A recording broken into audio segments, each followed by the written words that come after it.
Bismillahirrahmanirrahim. Assalamualaikum warahmatullahi wabarakatuh. Pada pertemuan ini kita akan melihat langkah awal melakukan penelitian kuantitatif yang nantinya bisa ditindaklanjuti dengan aplikasi SPSS. Bagaimana langkahnya, apa yang harus kita lakukan ketika kita ingin melakukan penelitian sosial, kemudian kita ingin lihat korelasinya secara numerik melalui SPSS. Yang pertama harus dilakukan adalah menentukan variabel X dan Y. Variabel X adalah variabel independen yang bebas, yang menentukan, independen. Kemudian variabel Y adalah variabel dependen, variabel yang bergantung kepada X. Jadi yang akan kita cari adalah bagaimana korelasi antara variabel X dan Y. Apakah ada korelasinya, adakah hubungannya, atau tidak masing-masing. Contohnya, bagaimana korelasi antara berzikir kepada Allah dengan ketenangan hati. Variabel X-nya adalah berzikir, variabel Y-nya ketenangan hati. Bagaimana korelasi antara iman dan takwa dengan terbukanya pintu rizki. Variabel X-nya iman dan takwa, Y-nya adalah pintu rizki yang terbuka. Bagaimana korelasi antara ibadah sholat terhadap sikap menghindari kemungkaran. Korelasinya variabel X sholat, kemudian variabel Y-nya adalah terhindar dari kemungkaran. Ini semuanya dari ayat-ayat Al-Quran. Yang pertama, ala bizikrillahi tatma'innul qulub. Yang kedua, walau anna ahlal qura amanu wattaqaw la fatahna alaihim barakatim minas sama'i wal ard. Kemudian yang ketiga, inna sholata tanha 'anil fahsya'i wal munkar. Itu ada di dalam Al-Quran. Kita ingin lihat bagaimana living Quran, bagaimana ayat Al-Quran dalam satu komunitas. Apakah memang ada korelasinya atau tidak.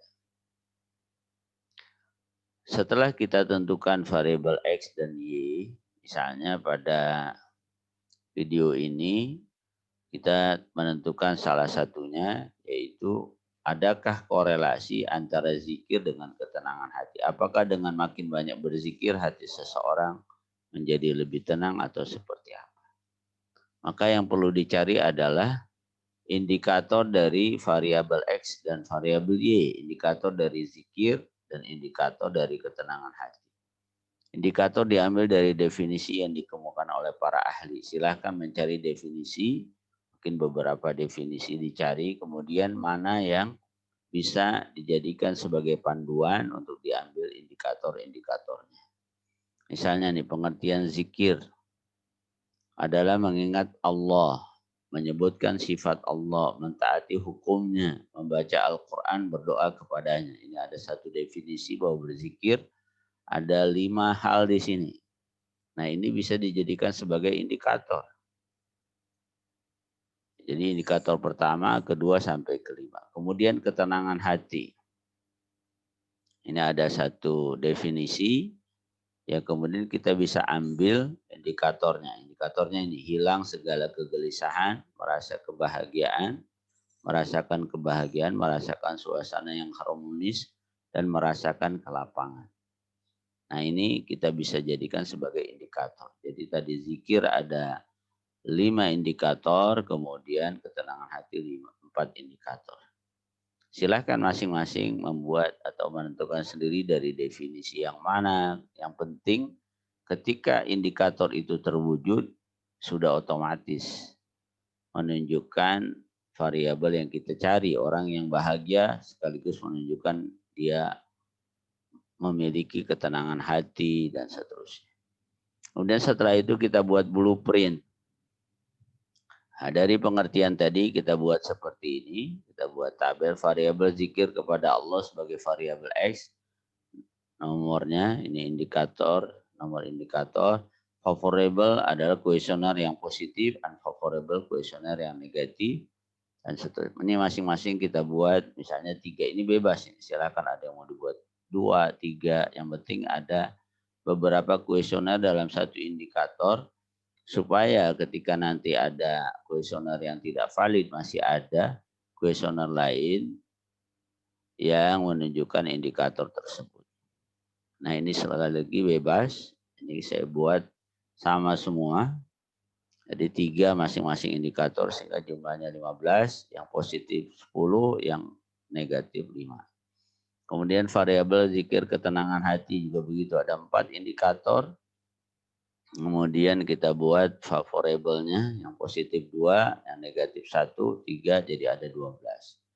Dengan demikian, di variabel zikir kepada Allah ada 15 kuesioner, ketenangan hati ada 12, jadi semuanya ada 27. Berikutnya kita membuat kuesioner. Kuesioner dibuat dalam bentuk pernyataan, bukan pertanyaan. Pilihan jawaban ada 5 skala, sangat setuju, setuju, ragu-ragu, tidak setuju, sangat tidak setuju. Jadi masing-masing menggambarkan tentang dirinya dengan kata saya. Menghindari kata tidak dalam kuesioner. Jadi misalnya, saya berzikir kepada Allah, kemudian negatifnya saya tidak berzikir kepada Allah. Bukan seperti itu. Dicari kata positif lain yang menunjukkan hal negatif. Kuesioner favorable tadi membuat kata positif. Dengan membuat kata positif, mentaati, mengikuti,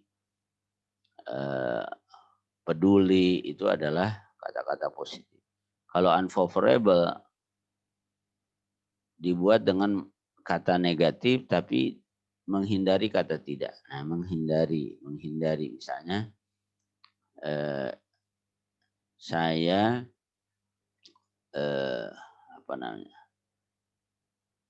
saya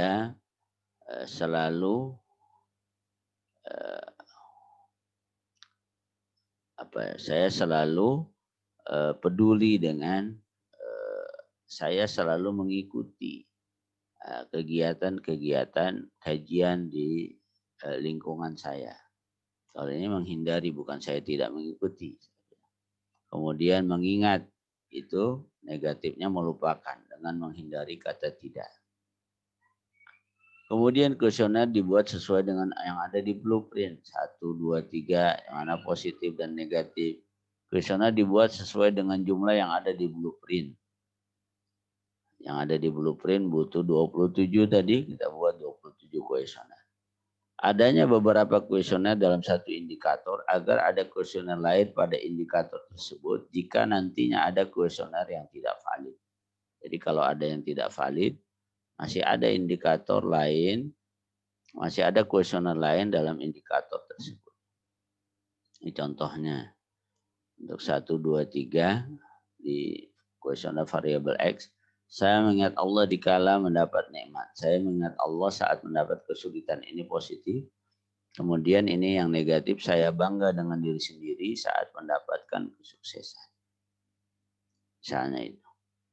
Kemudian kuesioner variabel Y, saya merasakan ketenangan saat beraktivitas di rumah. Ini indikator 1 ya. Saya merasakan kenyamanan meskipun ada permasalahan dalam pekerjaan.